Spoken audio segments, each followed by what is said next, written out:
Welcome to the FPSA Food Safety Network podcast. I'll be your podcast host today. I'm Randy Cohall from NextCore or the Cleans Company, and we're proud members of the FPSA Food Safety Network. Joining me to talk about the topic of sesame seed allergens is Commercial Food Sanitation's Nathan Mirtamati. Hi, Nathan. Welcome to the program. Hi, Randy. Thanks for having me. Nathan, my first question for you today is going to start off by being very simple. Why sesame and why now? Randy, if people recall, back in 2020, the FDA did draft some guidance document regarding labeling of sesame. So it's been on the radar for the FDA for some time.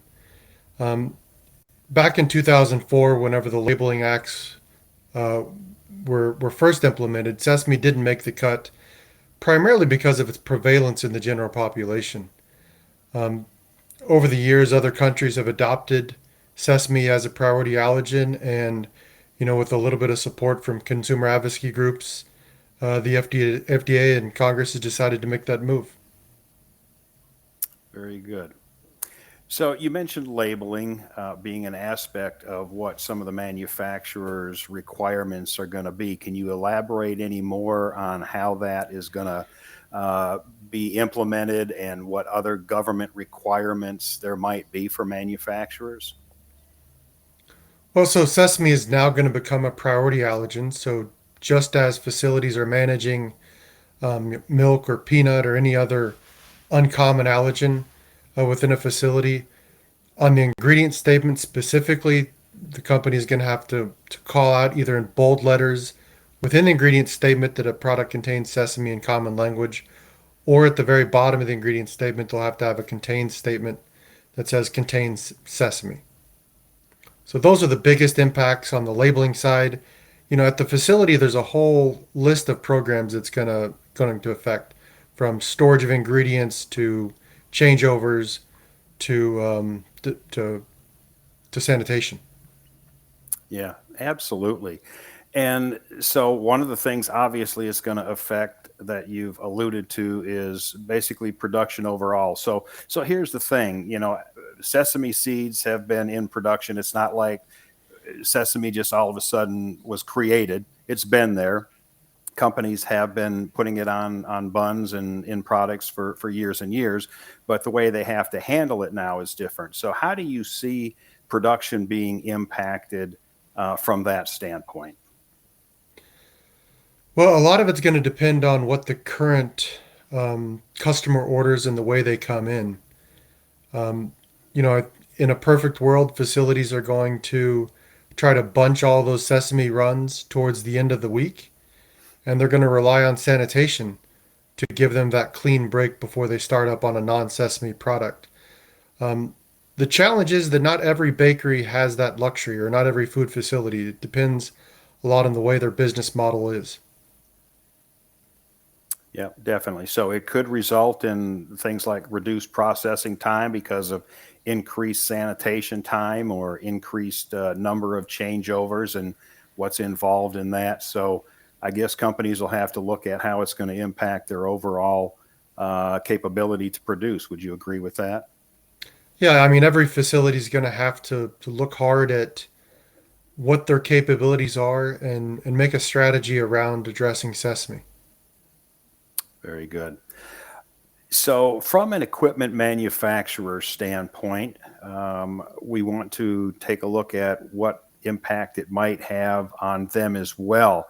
So, as different companies determine what their go forward operations may look like in terms of maybe dedicating equipment, dedicating lines, what do you see from an equipment manufacturer standpoint, how it could affect them? That's a great question. I think the impact that's going to have on the equipment manufacturers is probably going to be a little drawn out. So immediately out of the gate, coming Q4, we're going to see a lot of the facilities probably attempt to address sesame through purchasing additional belting to have duplicates. They're going to maybe look at some discrete or some modular pieces of equipment that maybe they can do either changeovers on, or swapping out small pieces of the equipment to restore it to seed free essentially. Longer term, I see a stronger focus on hygienic design, because this particular allergen is it's quite different than all the other allergens that bakeries have had to deal with in the past. How so? Can you elaborate on that a little bit? Sure. So, I mean, a sesame seed is, I mean, obviously it's very small. It's a seed, right? So, um, cleaning up, and then we use them typically as a topping. It's applied across the top of a product, which means that it can therefore fall off very easy.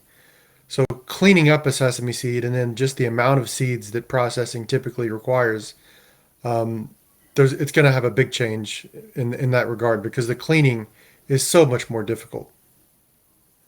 Well, that leads into a great segue to the next area that we want to talk about, and obviously that is sanitation concerns. So we've already mentioned that it could impact the amount of production time available because of additional or more lengthy sanitation to address getting the seeds cleaned up.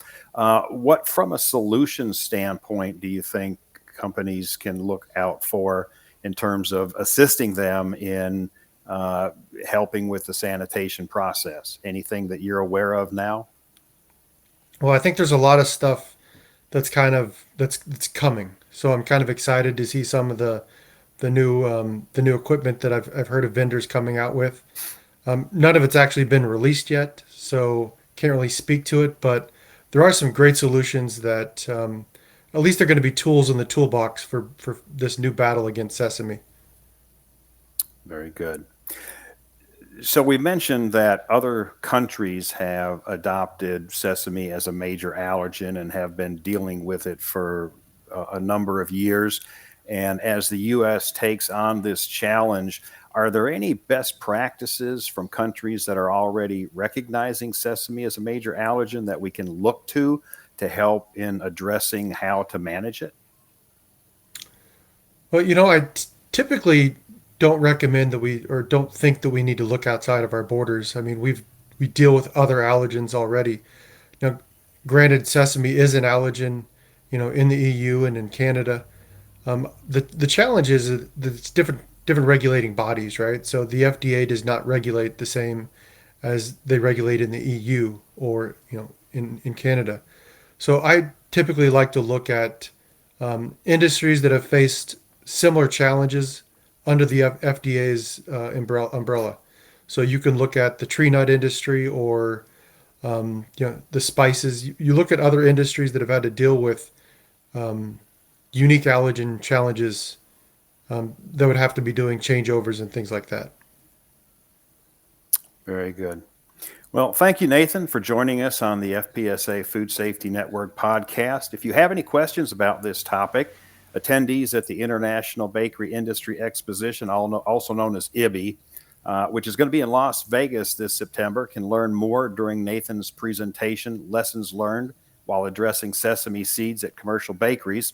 And his presentation will happen twice during IBI, on Saturday, September 17th and Sunday, September 18th. And if you have any questions about the FPSA Food Safety Network or Nextcore's Cleans technology, please stop by our booth at IBI as well. Thank you for joining us today, and thank you, Nathan. Thanks, Randy.